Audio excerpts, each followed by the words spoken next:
नमस्कार, हिंदी साधन चैनल में आप सभी का एक बार फिर से हार्दिक स्वागत है। आज के इस वीडियो में जो कि साहित्य शास्त्र से लिया गया है, इस वीडियो में हम चर्चा करेंगे काव्य हेतु, काव्य लक्षण एवं काव्य प्रयोजन। तो सबसे पहले जानते हैं काव्य हेतु क्या है। काव्य का तात्पर्य होता है कि किसी कवि, कर्म अथवा हेतु का अर्थ होता है कारण। काव्य हेतु अर्थात काव्य की रचना करने वाले कवि में ऐसी कौन सी विलक्षण शक्ति, कारण तत्व है जिसके द्वारा वह साधारण मानव होते हुए भी असाधारण काव्य की सर्जना कर देता है। वह शक्ति लौकिक है अथवा अलौकिक यानी ईश्वरीय। भारतीय एवं पाश्चात्य मनुष्यों ने इस विषय पर अपने ढंग व्यक्त किए हैं, जिसमें काव्य हेतु के अंतर्गत 3 साधन या कारण मुख्य रूप से विवेचित किए गए हैं। पहला प्रतिभा, दूसरा व्युत्पत्ति और तीसरा अभ्यास। काव्य हेतुओं पर विचार करने वाले भारतीय आचार्यों में भामह, दंडी, वामन, रुद्रट, कुंतक एवं मम्मट के नाम उल्लेखनीय है। काव्य हेतु पर आचार्यों की 2 प्रकार की अवधारणाएं मिलती है। पहले के अनुसार केवल प्रतिभा ही काव्य सर्जना का हेतु था तथा व्युत्पत्ति एवं अभ्यास इसके संस्कारात्मक तत्व थे। इस अवधारणा के प्रमुख आचार्य भामह, रुद्रट, वामन और पंडितराज जगन्नाथ है। और दूसरी अवधारणा के अनुसार प्रतिभा, व्युत्पत्ति और अभ्यास तीनों काव्य के निर्मित के लिए आवश्यक है।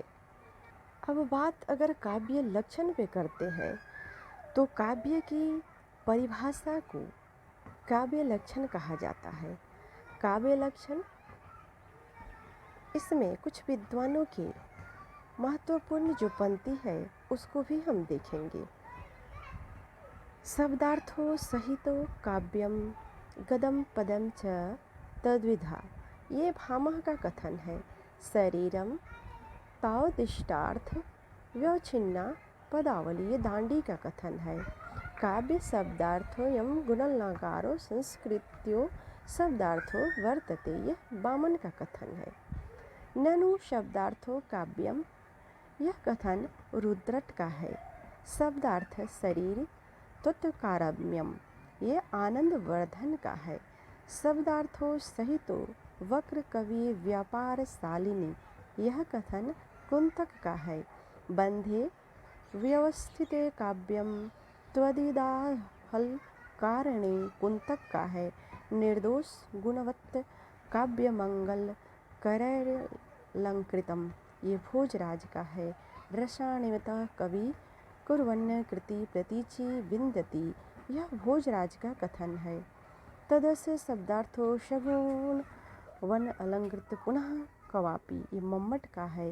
काव्य विशिष्ट शब्दार्थ साहित्य सदलंकृत, क्षेमेंद्र का यह कथन है।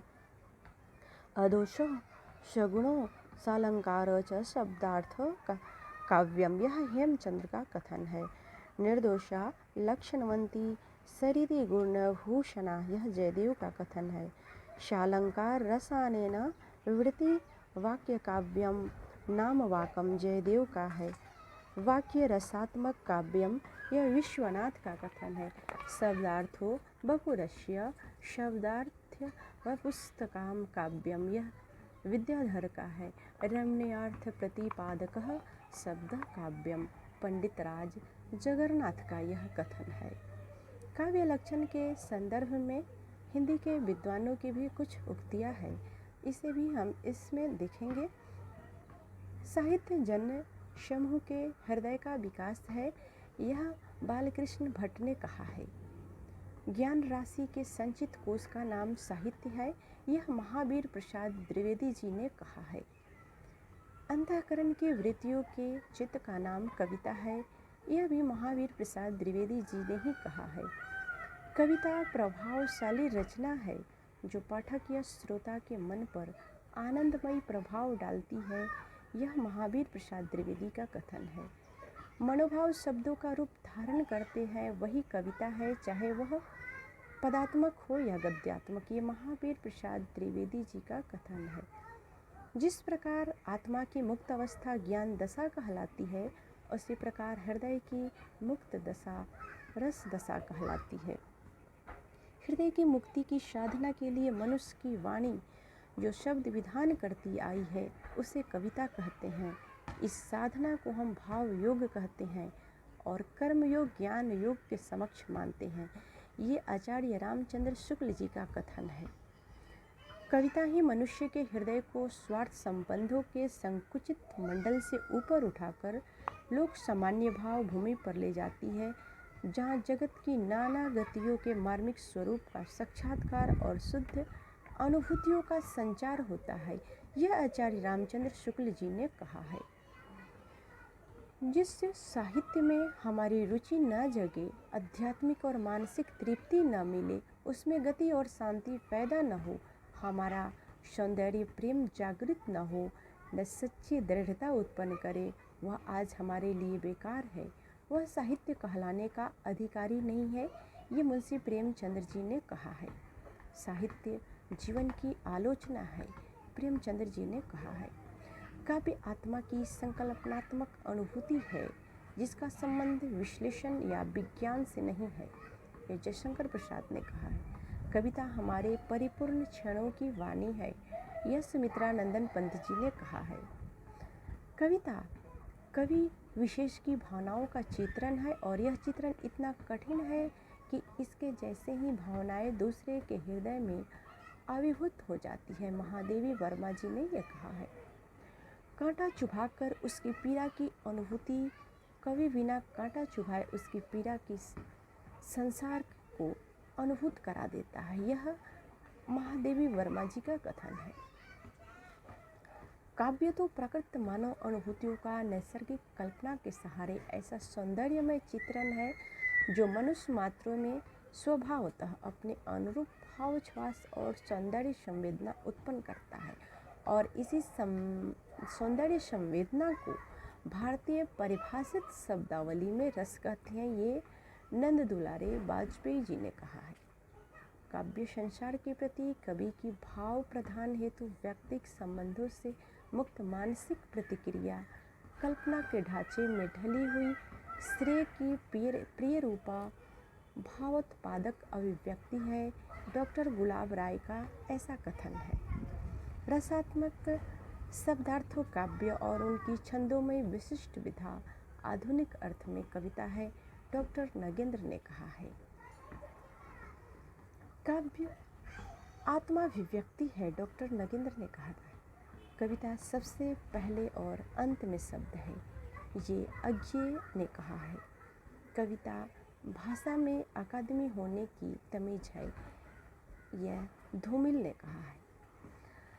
अब काव्य लक्षण के संदर्भ में पश्चात विद्वानों के मत को भी हम देखेंगे। कविता रागात्मक और छंदोबद्ध भाषा के माध्यम से प्रकृति का अनुकरण है, ऐसा ड्राइडन ने कहा है। कविता हमारे प्रबल भावों का सहज उच्छलन है, ऐसा वर्ड्सवर्थ ने कहा है। कविता सर्वोत्तम शब्दों का सर्वोत्तम क्रम है, ऐसा कालरिज ने कहा है। कविता सुखद और उत्कृष्ट मस्तिष्क द्वारा सुखद और उत्कृष्ट क्षणों का संग्रह है, यह पीवी शैली ने कहा है। हमारे सबसे मधुर गीत वही है जो हमारे सर्वाधिक विषादपूर्ण विचारों की अभिव्यक्ति है, यह पीवी शैली ने कहा है। कविता सौंदर्य का लयात्मक सृजन है, एडगर एलन ने ऐसा कहा है। अब हमने काव्य के लक्षण को देख लिया, काव्य हेतु को भी हमने इस वीडियो के माध्यम से समझा कि काव्य किसी भी कवि के जो उसके रचना करने का तथ्य होता है, वो किस लिए उस काव्य की रचना कर रहा है, इसी को काव्य हेतु कहा गया है। तो काव्य हेतु का अभिप्राय काव्य की रचना के लिए आवश्यक कारणों से है, अर्थात काव्य के सृजन के लिए किन तत्वों का होना जरूरी है। काव्य हेतु को काव्य की उत्पत्ति के कारण के रूप में भी समझा जा सकता है। हेतु का अभिप्राय उन साधनों से है जो कवि की काव्य रचना में सहायक होते हैं। बाबू गुलाब राय ने ऐसा कहा है। अब आइए देखते हैं काव्य हेतु किन किन विद्वानों ने कितने प्रकार में माना है। वामः इन्होंने प्रतिभा के रूप में माना है। दांडी ने 3 प्रकार के माना है, प्रतिभा, शास्त्र ज्ञान, अभ्यास। रुद्रट ने भी 3 प्रकार माना है, कुंतक, शक्ति, व्युत्पत्ति, अभ्यास। वामन ये लोक व्यवहार, विद्या और प्रकीर्ण मानते हैं। जयदेव मूल प्रतिभा यानी व्युत्पत्ति, अभ्यास सहायक मानते हैं। मम्मट शक्ति, निपुण, अभ्यास मानते हैं। हेमचंद्र केवल प्रतिभा मानते हैं। जगन्नाथ भी केवल प्रतिभा मानते हैं। वामः काव्य तो जायते जातु कस्यचिद प्रतिभावतः, अर्थात किसी किसी प्रतिभाशाली में ही काव्य कभी कभी स्फुरित होता है। वामन ने प्रकीर्ण के अंतर्गत 6 तत्वों को सम्मिलित किया है, जिसमें थालक्ष यज्ञता यानी काव्य परिचय, अभियोग्य काव्य रचना का अभ्यास, वृद्धि सेवा यानी गुरु महत्व, अवलेचन यानी उचित शब्द प्रयोग, प्रतिभा और अवधान यानी चित्त की एकाग्रता को माना है। जयदेव के अनुसार श्रुत, व्युत्पत्ति और अभ्यास सहित प्रतिभा ही काव्य हेतु है। जैसे मिट्टी पानी के संयोग से बीज बढ़कर लता के रूप में व्यक्त होता है। जगन्नाथ तस्य चह गारण्य कविगता केवल प्रतिभा, कवि में रहने वाली प्रतिभा ही केवल काव्य का कारण है। काव्य प्रकार मम्मट शक्ति, निपुणता, लोक शास्त्र, काव्य धव्यक्षणातः काव्यगतः शिक्षयाभ्यास इति हेतु अस्तुदभवे। शक्ति, लोक शास्त्र और काव्य आदि के अवेक्षण द्वारा अर्जित निपुणता अर्थात व्युत्पत्ति और काव्यज्ञों से प्राप्त शिक्षा के द्वारा अभ्यास ही काव्य हेतु है। आइए अब प्रतिभा पे चर्चा करते हैं। प्रतिभा शक्ति को सर्वाधिक महत्व दिया गया है। इस संदर्भ में विभिन्न विद्वानों के विभिन्न मत है। व्युत्पत्ति विभिन्न काव्य शास्त्र और लोक अभ्यास से अर्जित किए गए ज्ञान को व्युत्पत्ति कहते हैं। इसी से इसका अर्थ बहुज्ञता से भी लिया जाता है। अभ्यास क्या है? निरंतर प्रयास करते रहना ही अभ्यास है। काव्य का प्रयोजन, अब हम इस पे चर्चा करेंगे। प्रयोजन का अर्थ है उद्देश्य। संस्कृत आचार्यों के अनुसार काव्य प्रयोजन धर्म, यश, आयु, साधक, हितकर, बुद्धिवर्धक और लोक उपदेश। एक स्थान पर इन्होंने पीड़ित मनुष्य को विश्रांति करना भी काव्य का एक प्रयोजन माना है। ऐसा भरत मुनि ने माना है। पुरुषार्थो चतुष्थ अर्थ, कर्म, काम, मोक्ष, कृति, प्रीति और समस्त कलाओं का ज्ञान वामन ने कहा है। कृति और प्रीति यह वामन ने ही कहा है। काव्य का प्रयोजन उन्होंने कहा है कि कृति और प्रीति के लिए किया जाता है। कुंतक ने कहा है कि पुरुषार्थ चतुष्थ व्यवहार, ज्ञान और परमह्लाद यानी अंतस चमत्कार, ऐसा कुंतक ने कहा है। पुरुषार्थ चतुष्ट अनर्थ का समन, विपत्ति निवारण, रोग मुक्ति और अभिमत बल की प्राप्ति। भोजराज ने कहा है कि कृति और प्रीति के लिए काव्य का प्रयोजन इन्होंने माना है। ऐसे ही कई विद्वानों ने अपने अलग अलग मत दिए हैं।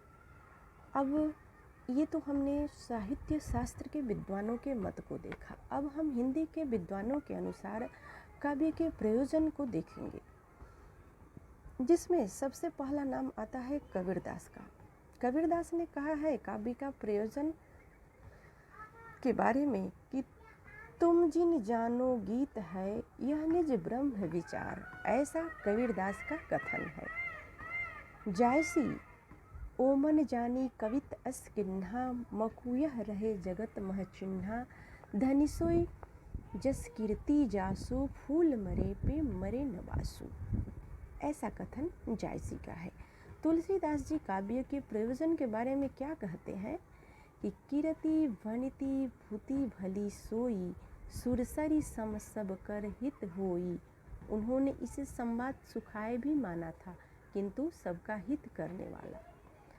और कुलपति मिश्र जी कहते हैं कि जस संपत्ति आनंद अति, दूरितन डारे खोई। होत कवि में चतुरई, जगत राम बस होई। देव ने कहा है रहत घर नवर धाम धन, तरुवर सरवर कूप। जस शरीर जग में अमर, भव्य काव्य रस रूप। भिखारीदास जी ने कहा है एक लहे जप पुंजह के, फल ज्यों तुलसी अरुसूर गोसाई। एक लहे वसु बहु संपत्ति की, सौ भूषण ज्यों वीर वरवीर बहाई। एकन को जस ही सो प्रयोजन, रसखानी रहीम की नाई।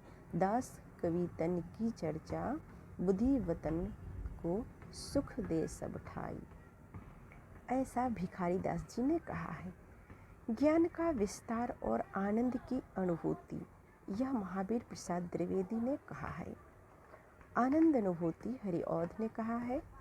मैथिली शरण गुप्त ने कहा है कि केवल मनोरंजन न कवि का कर्म होना चाहिए, उसमें उचित उपदेश का भी मर्म होना चाहिए।